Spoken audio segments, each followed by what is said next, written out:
नमस्ते, ओम शांति। आशा है आप सभी स्वस्थ होंगे और निश्चित रूप से इस कार्यक्रम से आप कुछ न कुछ लाभ जरूर ले रहे होंगे। फिर भी युवा भाई बहनों से अनुरोध करते हैं कि थोड़ा पेशेंस रखें, हर रोज के संदेश को एकांत में गहराई से सुने और अगर एक सेंटेंस भी आपके मन को शक्ति देने वाला, राहत देने वाला, शांति देने वाला, खुशी देने वाला हो, उसे नोट करें और मन ही मन दोहराएं। वो एक सेंटेंस भी आपके लिए पॉजिटिव एनर्जी देने वाला टैबलेट बन जाएगा, इंजेक्शन बन जाएगा, जो मन को शक्तिशाली बनाएगा और आज संसार के अंधकारमय वातावरण में नई रोशनी देगा आपके जीवन में। हम बात करते हैं श्रीमद् भागवत गीता के 7वें अध्याय की। उस अध्याय में भगवान ने मेरे किस प्रकार से भक्त है चर्चा की है। 4 प्रकार के भक्त, यानी आज 4 उद्देश्य को ध्यान पर रखकर 4 प्रकार के मेंटलिटी वाले लोग लक्ष्य को ध्यान पर रखकर ईश्वर को याद करते हैं या किसी न किसी लक्ष्य को लेकर प्रयास करते हैं। पहला है भगवान को यथार्थ रूप से जानकर उनको याद करने वाले, जिनका भगवान से सच्चा प्रेम है। दूसरे हैं किसी मुसीबत में उन्हें याद करने वाले। तीसरे हैं उन्हें ट्राई करने के लिए याद करने वाले। और चौथे हैं क्षणिक लाभ के लिए भी, थोड़ी सी शांति मिल जाए, थोड़ी सी खुशी मिल जाए। कहने का मतलब इस संसार में भी जीवन यात्रा पर यात्रा करने वाले इसी 4 प्रकार के। कुछ ऐसे भी होते हैं जिनके मन में अपने जीवन के लक्ष्य के प्रति अच्छी समझ है, सोच समझ के उन्होंने लक्ष्य निर्धारित किया है और इसलिए वो दृढ़ निश्चयी होकर आगे बढ़ते हैं जीवन में। उनका निश्चय कभी डिगता नहीं है। ये तो निश्चित है रास्ते में 2 तरह की बातें आएंगी जो लक्ष्य से आपको डाइवर्ट करने की कोशिश करेंगे। एक तरह की बातें वो है जो मान सम्मान, इज्जत, प्रशंसा, साधन, सुविधा ये सब मिलने लग जाए। उसके टेम्पटेशन में आकर, उसके आकर्षण में आकर हम अपने लक्ष्य की ओर अग्रसर होने के बाद भूल जाए, मेहनत करना भूल जाए और खाओ पियो मौज करो, इसी में अपने जीवन को व्यतीत करने लगे। या दूसरी है बातें, कुछ लोग डाइवर्ट करेंगे, हतोत्साह करेंगे, कुछ ना कुछ आपके अंदर नेगेटिव बातें बताएंगे या दूसरों की नेगेटिव बातें सुनाएंगे। देखो इस ओर फलाने फलाने भी गए थे लेकिन कहां उसे सफलता मिली, क्यों बेकार मेहनत करते। ऐसे में मुझे याद आती है वो छोटे मेढक की कहानी, जो मेढकों की सभा बुलाई गई और सभी को कहा गया कि एक ऊंचे स्थान तक पहुंचना है और जो वहां पहुंचेगा उसे बहुत अच्छा इनाम मिलेगा। ये सुन के कुछ मेढकों ने आपस में सोचा जरूर कोई मेहनत वाला काम है, तब तो इनाम रखा गया है ना। नहीं बाबा, हम नहीं चढ़ेंगे। कुछ मेढक छट गए, 10 मेढक हाँ किए कि ठीक है हम चढ़ेंगे। लेकिन थोड़ा सा आगे बढ़े, कुछ प्रॉब्लम आई तो उसमें से 3 ने कहा नहीं नहीं ठीक तो कहा था, अच्छा हुआ कितने लोग नहीं आए, अभी से इतनी प्रॉब्लम आई है, मालूम नहीं आगे चल के कितनी प्रॉब्लम आएगी, हमें नहीं चढ़ना। फिर भी 7 मेढक आगे बढ़ने लगे। तब तक फिर कुछ खड्डा आया तो 2-3 ने फिर सोचा अरे अभी से खड्डा आया, अच्छा हुआ पहले वाला लौट गया, पता नहीं आगे क्या प्रॉब्लम आ जाएगी, अभी भी लौट जाओ। फिर उसमें से 4-5 ने आगे बढ़ना शुरू किया। फिर देखा खाई आई, बोला अरे अभी तो खाई आई, पता नहीं आगे चल के क्या होगा। और वो लोग एक दूसरे को देखकर छटते जा रहे थे। एक मेढक था जो निरंतर आगे बढ़ रहा था और ऊंचाई तक चढ़ गया, लक्ष्य तक पहुंच गया और उसे पुरस्कार मिला। गेस करेंगे? आप उत्तर देंगे क्यों वो चढ़ गया? हिम्मत वाला था, अच्छी बात है। और उसे उस प्राइज के प्रति लोभ था, बहुत अच्छी बात है। उसे लोग आसपास वाले बहुत ताली बजा करके उत्साहित कर रहे थे, ये भी हो सकता है, बहुत कुछ हो सकता है। लेकिन रियल उस समय जो कारण था वो ये था कि उस छोटे मेढक के दोनों कान खराब थे, यानी सुन नहीं सकता था। हम अपने लक्ष्य की ओर सदा अग्रसर रहे, उसके लिए बहुत जरूरी है अपने कानों की संभाल करना।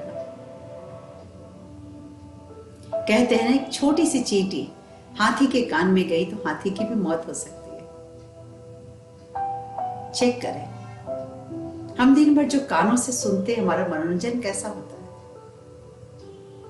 कई बार हम देखते हैं युवाओं को ऐसे ही केवल म्यूजिक बजा रहा है, ऐसे ही बस वो प्रेम प्यार के गीत बजा रहा है, ऐसे ही कुछ पॉप म्यूजिक में आनंदित हो रहे हैं, परंतु इससे पॉजिटिव एनर्जी कहाँ मिलती है।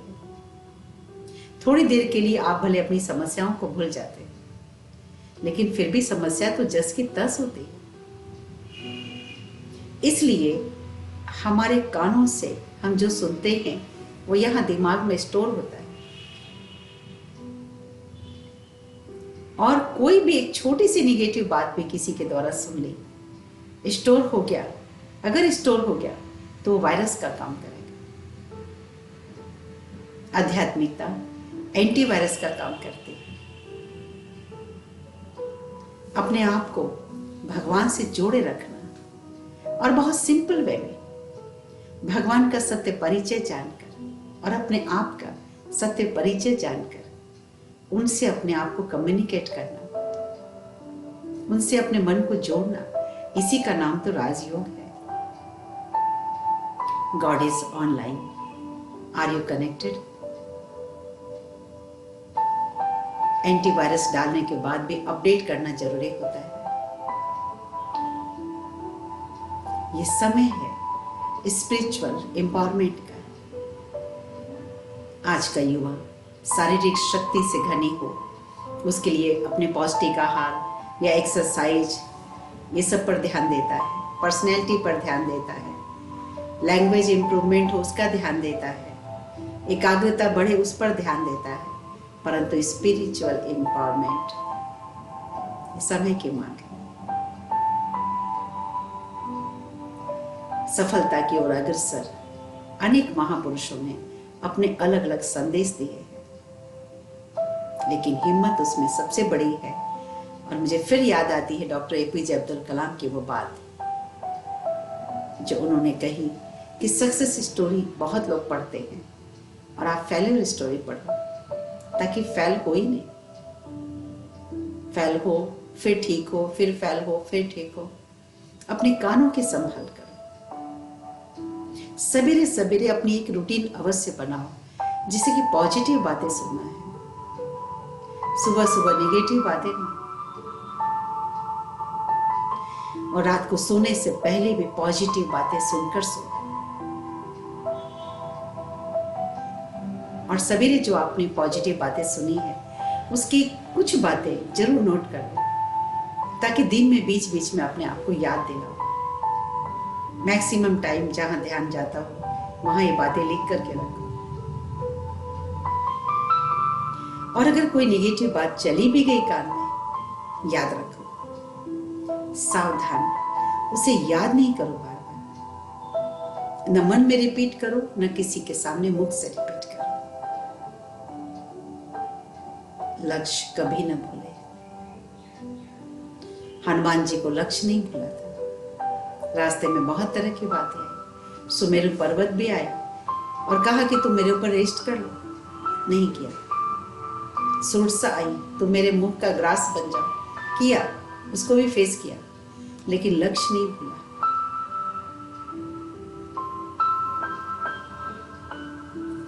ऐसी आत्माओं का ही भगवान साथ देता है। गोल पर हमेशा फोकस कर लेना चाहिए। हम गोल के प्रति कितना फोकस्ड है, उसको टेस्ट कराने के लिए बातें जीवन में आती है। बातों के समय बातों को बात नहीं समझो, एग्जाम समझो।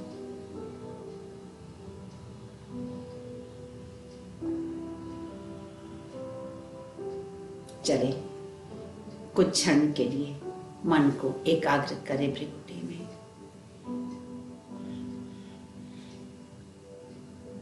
अपने मन की आंखों से देखें, ये शरीर एक वस्त्र के समान है, ये शरीर एक इंस्ट्रूमेंट है।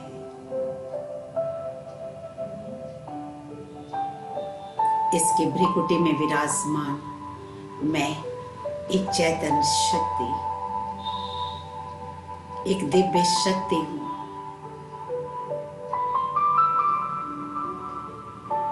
अद्भुत शक्तियों की मैं खान हूं।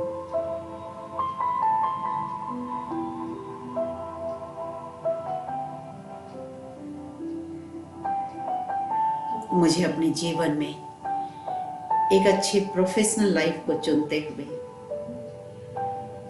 एक अच्छा, शक्तिशाली और सकारात्मक व्यक्तित्व वाला इंसान बनना है।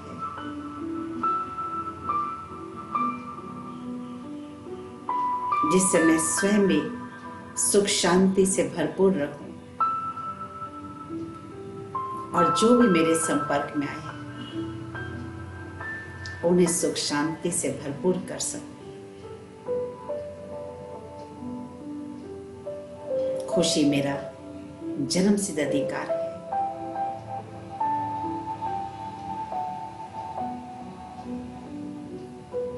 अपने आप को याद दिलाएं, मैं युवा हूं और सच्चा युवा वो होता है जो बुराइयों के आगे कभी घुटने न टेके।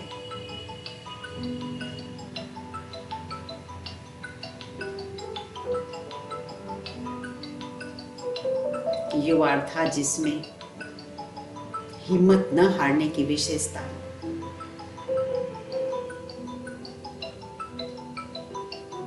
मैं सर्वशक्तिमान पिता परमात्मा की संतान हूं। उनके वरदानों का हाथ मेरे सिर पर है। सफलता मेरा जन्मसिद्ध अधिकार है। सफलता मेरा जन्मसिद्ध अधिकार है।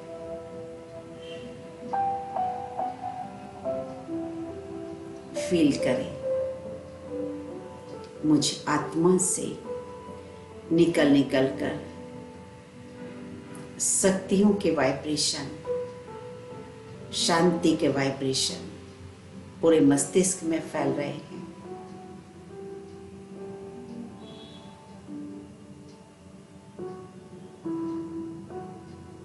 पूरे मस्तिष्क से होते हुए पूरे शरीर में फैल रहे हैं।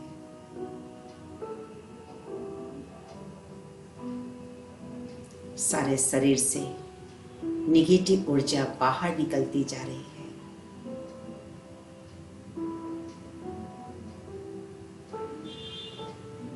एक नई शक्ति का संचार हो रहा है।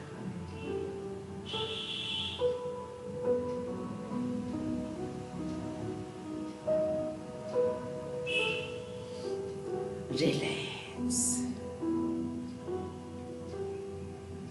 रिलैक्स। ओम शांति। ओम शांति।